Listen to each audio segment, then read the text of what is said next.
Previously on Lost. Jordan Green! Thank you. Well, I guess taking your joke was a bit of a slap in the face. Get the fuck off my set. All I wanted to do was hang out with my friends.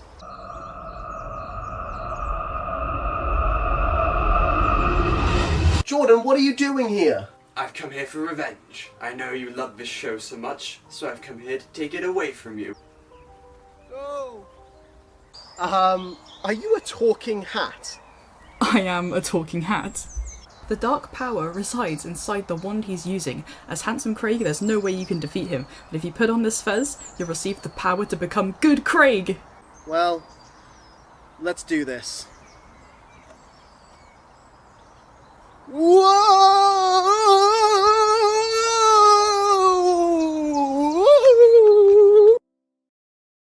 Now, on this random Doctor Strange video.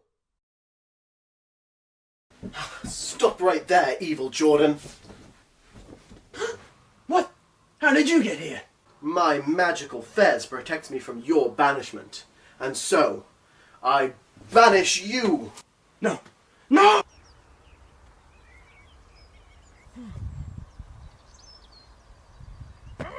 Doctor Strange released in the winter of 2016, the 14th entry into the MCU multimedia franchise. Directed by Scott Derrickson and co-written by the guy who wrote the new Dune adaptation, there was a lot of pressure to get this key figure in the MCU's origin story right. Unlike characters like Spider-Man, where everyone already knows their beginnings, Strange was a fairly unknown character to pop culture, though he'd had a major influence over the comics for decades.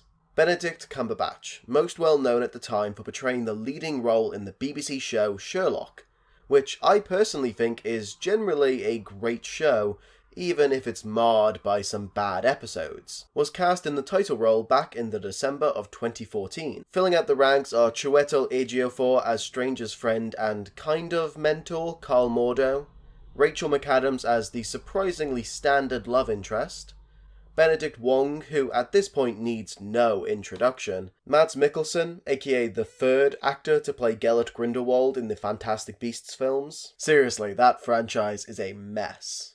And Tilda Swinton in the whitewashed role of the Ancient One. The production of a Doctor Strange movie was a harrowing one, with the first attempt starting all the way back in January of 1986. While this attempt ultimately went nowhere, there was a feature-length TV pilot for a series based on the character, which released nearly a decade earlier in '78. This didn't succeed in starting a series, but did at least provide the world with a version of the character on the silver screen, even if it was a pretty awful one. Various different attempts at creating a cinema-worthy version of the character came and went over the years.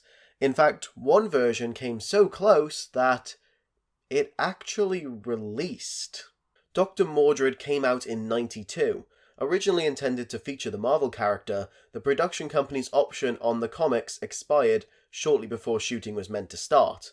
But believing what they had was quality, they simply changed some names and a few lines of dialogue, and just like that, Dr. Mordred was born. Dr. Mordred, master of the unknown. Some of the seemingly unending list of talent who've been attached to the project over the years includes a script by David S. Goyer, writer of the Dark Knight trilogy, legendary slasher director Wes Craven, Guillermo del Toro, and even Neil Gaiman were all attached at some point. But eventually, with the unparalleled success the Marvel Cinematic Universe had had up until that point, and still to this day, Kevin Feige felt it was finally time for the world to see the master of the mystic arts on the big screen. In Kathmandu, the sorcerer Caecilius and his zealots enter the secret compound of Kamar-Taj and behead its librarian. They steal a few pages from an ancient mystical text belonging to the Ancient One, a long-lived sorcerer who has taught every student at Kamar-Taj, including Caecilius, in the mystic arts. The Ancient One pursues the traitors into the mirror dimension in what is a pretty cool and mind-bending fight scene, but Caecilius and most of his followers escape. In New York City, Dr. Stephen Strange, a wealthy, acclaimed, and arrogant neurosurgeon, proceeds to flirt with Rachel McAdams after performing a successful surgery. I have a very strict rule against dating colleagues. Oh, really? I call it the Strange policy. Oh, well, good. I'm glad something's named after me. Later that same night, on Groundhog Day no less, he severely injures his hands in a car crash while en route to a speaking conference, leaving him permanently unable to operate. Fellow surgeon Christine Palmer tries to help him move on, but Strange vainly pursues experimental surgeries to heal his hands. Strange learns about Jonathan Pangborn, a paraplegic who mysteriously regained use of his legs. Pangborn directs Strange to Kamar-Taj, where he is taken in by Mordo, a sorcerer under the Ancient One. The Ancient One demonstrates her power to Strange, revealing the astral plane and other dimensions such as the Mirror Dimension. She reluctantly agrees to train Strange, whose arrogance and ambition remind her of another. Strange studies under the Ancient One and Mordo, and from the ancient books in the library that is now guarded by Master Wong, the current MVP of the MCU. You know, people used to think that I was funny. Did that work for you? Strange learns that Earth is protected from threats from other dimensions by a shield which stems from 3 buildings spread across the world called Sanctums, in New York City, London, and Hong Kong, which are all directly accessible from Kamar-Taj. It is the sorcerer's task to protect the Sanctums, a task which Pangborn abandoned, instead choosing to channel his mystical energy solely into walking again. Strange progresses quickly and secretly reads the text from which Caecilius stole pages, learning to bend time with the mystical Eye of Agamotto, which was secretly the Time Stone. Mordo and Wong warn Strange against breaking the laws of nature, drawing a comparison to Caecilius' desire for eternal life, and an idea which would later be expanded upon in the Multiverse of Madness. You know, this Doctor Strange guy, he's pretty cool, but I think we can all agree he is far from the best Doctor of the Marvel Cinematic Universe. That honor, quite clearly, goes to Dr. Michael Morbius. Caecilius uses the stolen pages to contact Dormammu of the Dark Dimension, where time is non-existent. Caecilius destroys the London Sanctum to weaken Earth's protection, and during this destruction, Strange finds himself in an abandoned sanctum of his own. The Zealots then attack the New York Sanctum, killing its guardian, but Strange holds them off with the help of the Cloak of Levitation, or as I like to call him, Glenn the Wise, only to be critically injured during a skirmish. He teleports himself back to the hospital from the beginning, where Palmer is able to save his life with the help of some ghost-busting action. Before he heads back to his all-new magic business though, he takes time to show her a special new ring light and gives her a bit of a scare. Upon returning to the Sanctum, Strange reveals to Mordo that the Ancient One has been drawing power from the Dark Dimension to sustain her long life, and Mordo becomes disillusioned with the Ancient One. After a fight in the Mirror Dimension of New York, Caecilius mortally wounds the Ancient One and escapes to Hong Kong. Before dying, she tells Strange that he too will have to bend the rules to complement Mordo's steadfast nature in order to defeat Caecilius. Strange and Mordo arrive in Hong Kong to find Wong dead, the Sanctum destroyed, and the Dark Dimension engulfing Earth. Strange uses the Eye to reverse time and save Wong, then enters the Dark Dimension and creates a time loop around himself and Dormammu. Dormammu, I've come to bargain. Come on, did you not think I was going to use that clip? After repeatedly killing Strange to no avail, Dormammu finally gives in to Strange's demand that he permanently leave Earth alone and take Caecilius and his zealots with him, in return for Strange breaking the time loop. And now you understand why Strange was in his crash on Groundhog Day. Disillusioned by Strange and the Ancient One defying nature's laws, Mordo renounces his sorcerer career and departs. Strange returns the Eye to Kamar-Taj and takes up residence in the New York Sanctum to continue his studies with Wong. No longer as a broken man, but as Doctor Strange, the Sorcerer Supreme. In a post-credit scene, Mordo confronts Pangborn and steals the mystical energy he uses to walk, telling him that Earth has Too many sorcerers.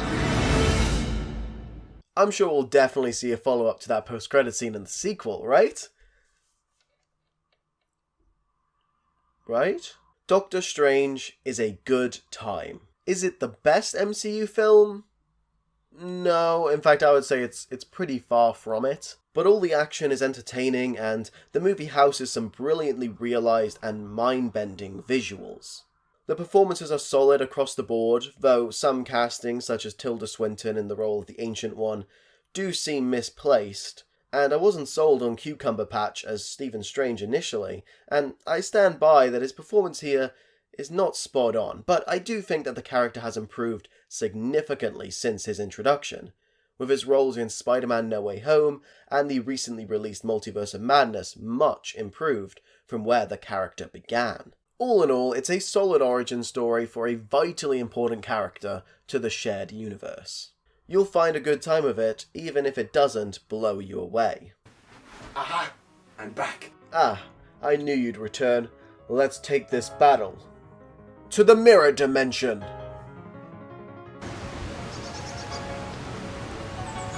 Whoa. Do your worst, Evil Jordan. Gladly. Whoa!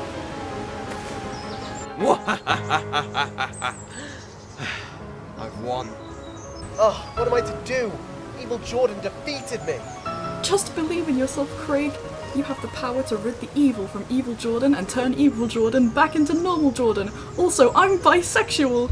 Why is that important right now? Oh, so you're saying representation isn't important? What? No, just why is you being a bisexual talking Bez important for this episode's grand finale? My name's Frankie, by the way. Thanks for asking. What am I to do? But I'm very glad I came with you today. I feel much better sitting by the beach. They weren't about us, they were about you. That doesn't seem fair. Arrogance and fear still keep you from learning the simplest and most significant lesson of all. Now look out for it. Fantastic beasts and where to find them. Trusting your spirit, yes, that's exactly what I'm talking about. Comes out of his anus. I've got it. I've won! Oh yeah. Wait.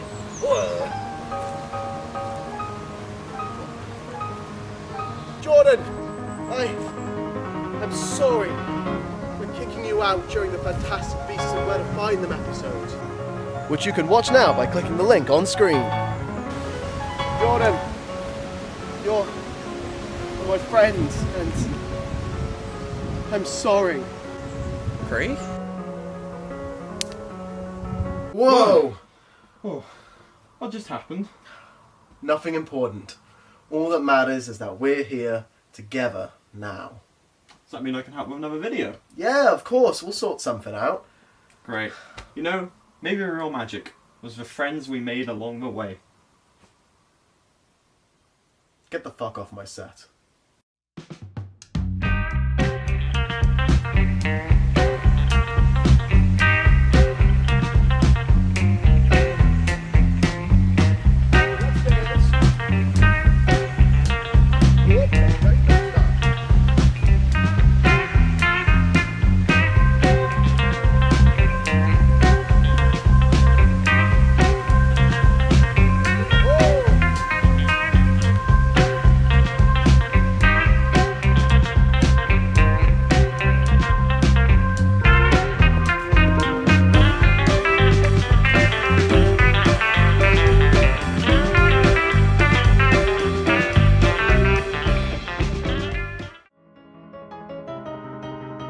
After all I've done, I can't believe they've kicked me out. Wait. What are you doing? No! No! No!